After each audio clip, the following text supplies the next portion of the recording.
episode. My name is Sam Smith. This is a piece of people. Did I say that twice? Alright. My LinkedIn profile. Contributor. Oh, God!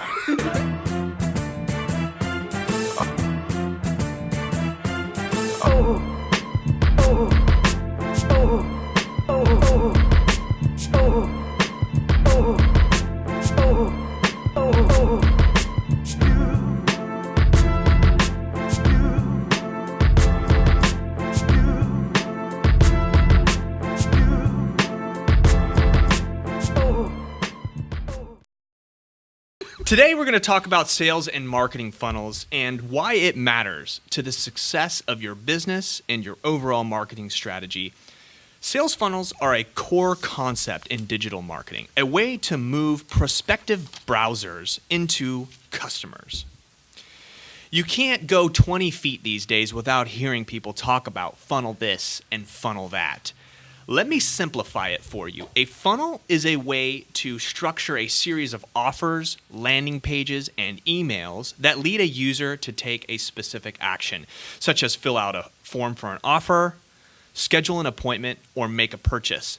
To keep it really, really simple, a sales and marketing funnel is the strategic positioning of content in order to build value for someone, like an offer, like highlighting an offer, and influencing them to take a specific action. Now, Mikhail, why are we hearing so much about funnels?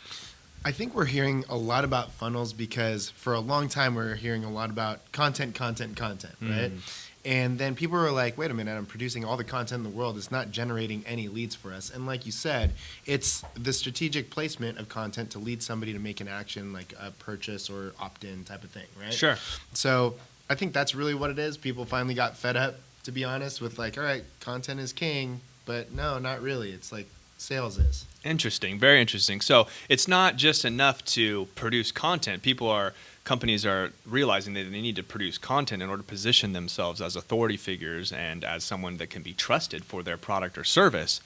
But it's not just about creating the content. It's about leading someone to take an action. Hannah, should marketing managers care about developing a marketing funnel?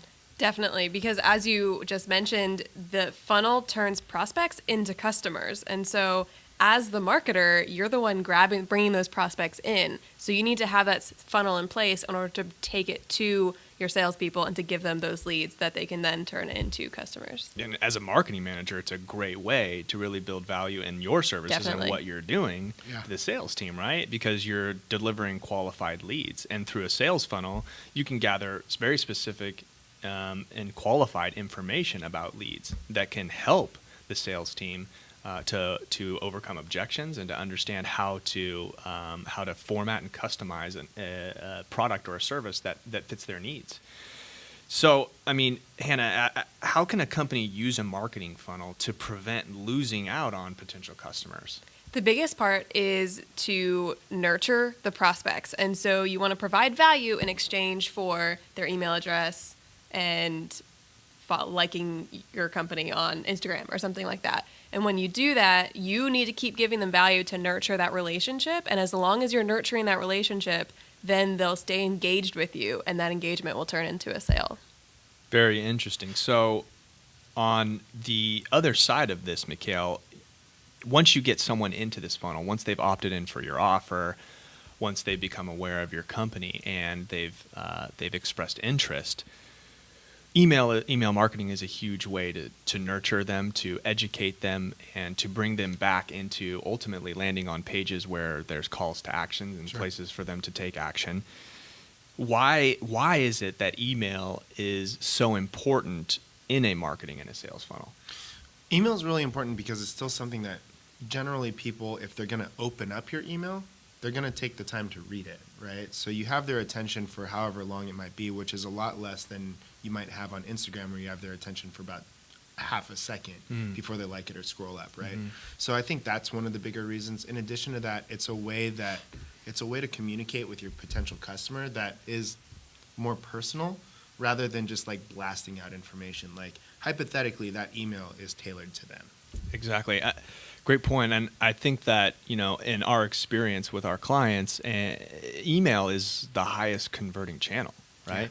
You're sending messages specifically for people that have already expressed an interest in what you do, right? And so that engagement is going to be super high.